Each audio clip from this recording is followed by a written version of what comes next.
Misrata-led forces have advanced on all of the front lines in Sirte, defeating the radical groups of ISIS and forcing them back to a 5 kilometers area in the city center.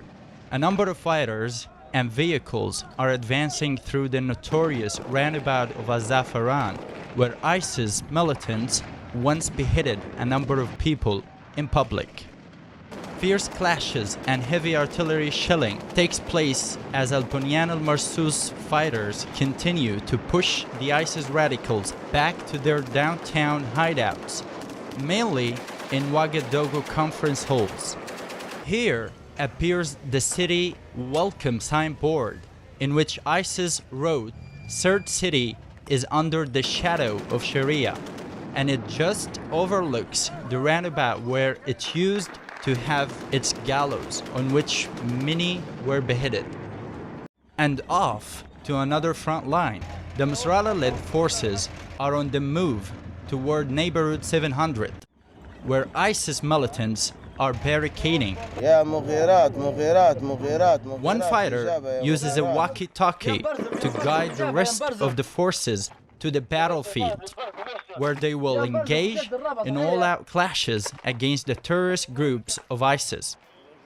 Other fighters take a rest as a quick interval before they carry on fighting for the sake of the homeland against ISIS terror.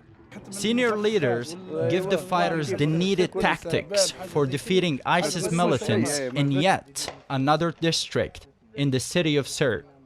The battle begins, and the Misrata-led forces try to undermine the ISIS militants' strength points by defeating them and forcing them to retreat to a smaller area. One fighter tells the others to be careful of ISIS snipers on the road.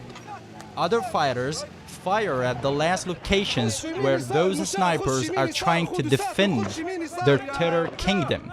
After a very short break, the fight rages on with the aim of seizing the whole neighborhood 700 from the grip of ISIS militants.